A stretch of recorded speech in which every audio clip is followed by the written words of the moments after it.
और आइए खबरों में आगे बढ़ेंगे। अब बात करेंगे कैबिनेट की मीटिंग की। एयरपोर्ट प्लान पास हो गया है। कैबिनेट की बैठक में कई अहम प्रस्ताव पर मुहर लगी है। राजस्थान में कोटा बूंदी ग्रीनफील्ड एयरपोर्ट का प्रस्ताव भी पास हुआ है। इसके अलावा कटक भुवनेश्वर 6 लेन रिंग रोड को मंजूरी दी गई है। तो ये कुल मिलाकर कुछ अहम प्रस्ताव है जो इस बैठक में रखे गए हैं और कई अहम प्रस्तावों पर इस मीटिंग में मुहर भी लगी है, जिसमें राजस्थान की अगर हम बात करें तो राजस्थान को लेकर भी दरअसल यहां पर एक प्रस्ताव रखा गया और उस प्रस्ताव को यहां पर मंजूरी मिल चुकी है। इस बैठक में अलग अलग सेक्टर्स को लेकर सबसे बड़ी बात की अलग अलग राज्यों को लेकर कई अहम प्रस्ताव रखे गए। बिल्कुल, जिसका जिक्र भी आप कर भी रही थी आकांक्षा। कैबिनेट ने राजस्थान के कोटा बूंदी क्षेत्र में ग्रीनफील्ड एयरपोर्ट के विकास के लिए लगभग 1507 करोड़ रुपए की लागत से प्रस्ताव को मंजूरी दे दी है। यह एयरपोर्ट अथॉरिटी ऑफ इंडिया विकसित करेगी और साथ ही एयरपोर्ट कोटा की तेजी से बढ़ती हुई यात्री और औद्योगिक मांग को भी पूरा करेगा। इसके अलावा और कौन-कौन से निर्णय लिए गए हैं? कैबिनेट ने ऑनलाइन गेमिंग के प्रचार और नियमन संबंधी विधेयक को भी मंजूरी दी है। इसमें प्रावधान है कि सरकार किसी भी ऑनलाइन मनी गेमिंग सेवा वाले प्लेटफॉर्म पर प्रतिबंध लगा सकती है और ये विधेयक आज पेश किए जाने की संभावना भी है। तो चलिए अब आगे बढ़ेंगे, बात कुछ और अहम खबरों की करेंगे। आपको बता दें कि प्रधानमंत्री का पोस्ट राजस्थान में पर्यटन को बढ़ावा। कैबिनेट की बैठक में कई प्रस्ताव पर मुहर लगी। ये पीएम की तरफ से पोस्ट किया गया है। पीएम ने इस पोस्ट में लिखा है कि कोटा बूंदी ग्रीनफील्ड एयरपोर्ट का प्रस्ताव पास हुआ। पर्यटन और रोजगार को इससे बढ़ावा मिलेगा। राजस्थान के मेरे परिवारजनों को नए एयरपोर्ट की बधाई। तो वहीं कोटा बूंदी में ग्रीनफील्ड एयरपोर्ट विकसित करने को मंजूरी दी गई है। देश भर से आने जाने वाले लोगों को हवाई सेवा में सुविधा मिलेगी। पर्यटन और रोजगार को भी इससे बढ़ावा मिलेगा। 1507 करोड़ की लागत से बनेगा कोटा बूंदी एयरपोर्ट और इस एयरपोर्ट से राजस्थान को एक बड़ी सौगात मिलेगी। और राजस्थान में वैसे आप देखिए जो पर्यटक है वो भारी संख्या में जाते हैं।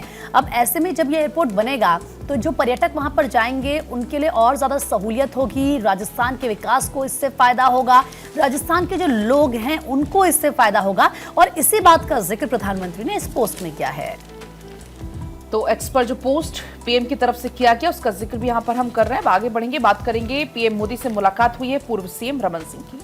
छत्तीसगढ़ विधानसभा के नए भवन के लोकार्पण का न्योता वो देते यहां पर नजर आए हैं और इस दौरान वो कहते हैं कि अगर प्रधानमंत्री वहां पर लोकार्पण करने के लिए पहुंचते हैं तो सभी सदस्यों को और ज्यादा गौरव महसूस होगा और इसी सिलसिले में ये मुलाकात हुई है। लोकार्पण प्रधानमंत्री नरेंद्र मोदी करेंगे, ये उम्मीद है और इसी के साथ वो कहते भी हैं कि अगर आप पहुंचेंगे तो सभी सदस्यों को बहुत ज्यादा गौरव। चलिए खबरों में आगे बढ़ेंगे और प्रधानमंत्री नरेंद्र मोदी से मुलाकात चीन भारत के साथ। आपको बताया कि पीएम नरेंद्र मोदी से मिले हैं चीनी विदेश मंत्री वांग की और प्रधानमंत्री ने इसे लेकर पोस्ट भी किया और उनकी तरफ से लिखा गया कि भारत चीन रिश्तों में निरंतर सुधार हो रहा है।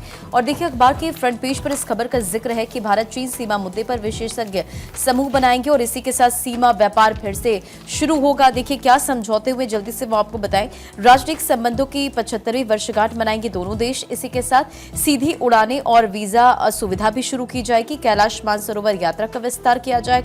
नदियों पर समझौते के तहत जल आंकड़े साझा किए जाएंगे। लीपू लेक शिपकी, इसी के साथ लावा नाथू लाभ मार्गों में सीमा व्यापार फिर से शुरू करेंगे। और प्रधानमंत्री नरेंद्र मोदी की तरफ से बाकायदे से लेकर एक पोस्ट भी शेयर किया गया है। पीएम ने लिखा, कजान में राष्ट्रपति शी जिनपिंग से भेंट के बाद संबंधों में प्रगति हुई। मुझे आगामी एससीओ बैठक का इंतजार है। तो इन तमाम बातों का जिक्र किया गया। देखिए 2 दिवसीय भारत के दौरे पर आए थे चीनी विदेश मंत्री और इस दौरान जो बातचीत हुई, मुलाकात हुई, वो बेहद खास रही। चलिए आगे बढ़ेंगे। सीपी राधाकृष्णन का भव्य स्वागत किया गया। एनडीए संसदीय दल की बैठक में सीपी राधाकृष्णन का भव्य स्वागत हुआ। उपराष्ट्रपति पद के उम्मीदवार का सीपी राधाकृष्णन की दरअसल हम बात कर रहे हैं। उनका यहां पर परिचय भी प्रधानमंत्री नरेंद्र मोदी की तरफ से कराया गया। दरअसल ये आप कल की तस्वीर देख रहे हैं जब यहां ये मीटिंग हुई एनडीए की और इस बीच यहां पर जो तमाम सदस्य मौजूद रहे उन सभी को यहां पर देखिए परिचय उन सभी से यहां पर कराया गया है। सीपी राधाकृष्णन का सबसे बड़ी बात कि इसके बाद केंद्रीय मंत्री किरण रिजिजू का स्टेटमेंट भी आया जिसमें उन्होंने इस बात का जिक्र किया था और उनके पूरे सफर की बात की। हालांकि अभी रक्षा मंत्री राजनाथ सिंह लगातार देखिए जो विपक्ष के नेता हैं उनसे बातचीत कर रहे हैं और कोशिश यही की जा रही है कि सर्वसम्मति से जिताया जाए सीपी राधाकृष्णन को।